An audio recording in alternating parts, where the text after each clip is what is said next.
Today's mini vlog nga pala, tara't samahan niyo ako sa mga kaganapan ko sa araw na ito. Sa araw nga pala na ito ay araw nga pala ng Christmas party namin sa Navarra Food Product. Itong mini vlog ko nga pala na to sa Christmas party namin sa Navarra Food Product ay late ko na nga rin pala na i-upload dahil inabutan nga pala ako ng katamaran. Kaya ngayon nga lang pala ako nakapag voice over ng video na to. Dahil hindi nga rin pala ako marunong mag-makeup ay nagpaayos na nga rin pala ako sa friend ng kapatid ko. Para kahit sa araw nga lang pala na to ay maging maayos rin yung mukha ko. Buti na nga lang talaga ay meron nga palang kakilala na marunong mag-ayos yung kapatid ko. Dahil yung alam ko nga lang palang ilagay sa mukha ko ay yung cream nga lang pala tsaka sunscreen. Yung team nga pala ng Christmas party namin ngayong 2024 ay Glitch and Glamour. May kulay nga rin pala kami ngayong sinusundan na yung kulay nga pala ay white and black. Yung sinuot ko nga lang pala ngayon ay lahat nga pala ito ay DIY. Dahil yung sa damit nga lang pala pati yung pantalon ay meron na nga rin pala ako. Kaya yung in-order ko na nga lang pala ay yung mga pandekorasyon ko na nga lang pala sa damit ko. At sa pagdidikit nga pala ng mga beads sa damit ko ay nagpatulong na nga rin pala ako sa kapatid ko. Habang hindi pa nga pala nagsisimula yung party ay kumain na nga rin pala ako rito ng mga kakanin. Dahil kanina pa nga rin pala ako nagugutom dahil hindi pa nga pala ako nakakakain ng lunch. Nagsimula na nga rin pala ay tinatawag na nga rin pala yung mga kailangan ni award.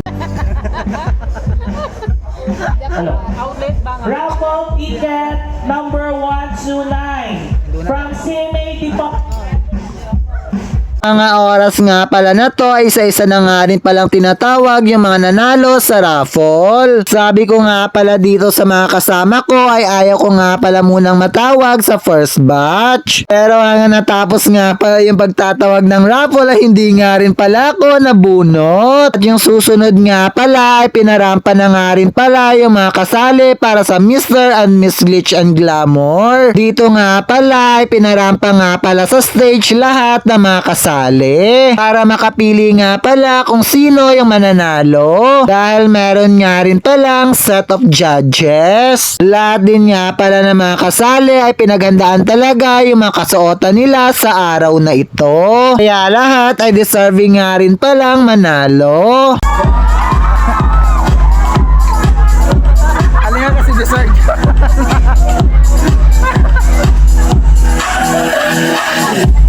Pero sa lahat nga pala ng contest ay meron din nga pala talaga nagsa-stand out. Kaya meron talagang isang mananalo. Dahil nahirapan nga pala makapili yung mga judges kaya pinabalik nga pala at pinarampa yung mga contestant. Habang namimili pa nga pala yung mga judges ng mananalo ay ako nga pala ay tamang outfit check lang dito. Flex ko nga rin pala itong OOTD ko na DIY lang. Sayang din naman kung hindi ko may papakita sa vlog na ito. Dahil pinaghirapan ko rin itong gawin. Next nga pala na contest ay mamimili nga pala ng pinakamagandang parol. Dahil nagkaroon nga pala ng parol making contest itong Navarra Food Product. Dahil lahat nga pala ng department ay meron nga palang entry dito sa parol. Ito mo talaga makikita yung creativity ng bawat empleyado. Dahil nagugutom na nga rin pala yung lahat ay nagsimula na nga rin palang magpakain. Hindi nga rin pala masyadong halata, nagutom nga pala ako. Dahil sa dami nga pala ng pinaglalagay kong pagkain sa plato ko. Diyan dinamihan ko talaga yung kinuha ko dahil sa haba ng pila. Dahil ayaw ko na nga rin pala pumila ulit. Buti na nga lang talaga ay nauna nga pala kami sa pila kaya nakakuha agad kami. Katapos nga pala namin kumain ay nagsimula na nga rin pala yung next set of raffle. Good evening, everyone.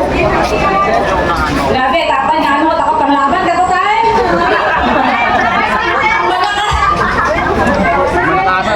So, Tyron nyo ay tatay nga ano, kung ano yung mga prosigido sa, magyaman, diba? Tanan nga, trabaho karon kay sudlan na tanan nga negosyo, sudlan na pero dinanakuan kita nga negosyo makakakaroon ay dual lifestyle.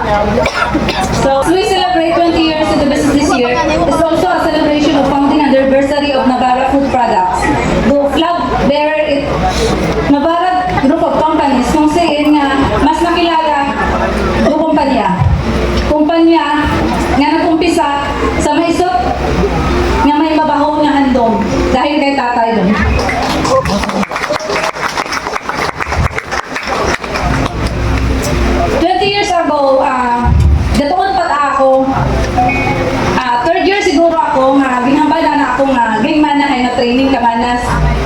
makakubrat ng ganisa. Kasi nga nagka problema yung mga mga kung di na inutang nga lang. So ang beto tayo makon paano ay gatoon ta ako. So ginsugura na mong daywaron. So pagka-graduate ko, huwag magyakon ako kana kasi nga ni nag-apply ta kami sa Jollibee. Ako niya friend. So syempre sikat ng Jollibee ka to, kung makasunod ka, ay sikat ka man. So nag-Jollibee, ako, crew.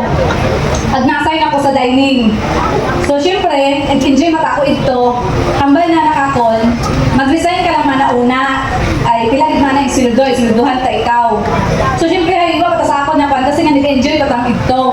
So sa mga nag-crew sa, sa fast food sa inyo, kung ano kabudlay, do trabaho, pag sa dining.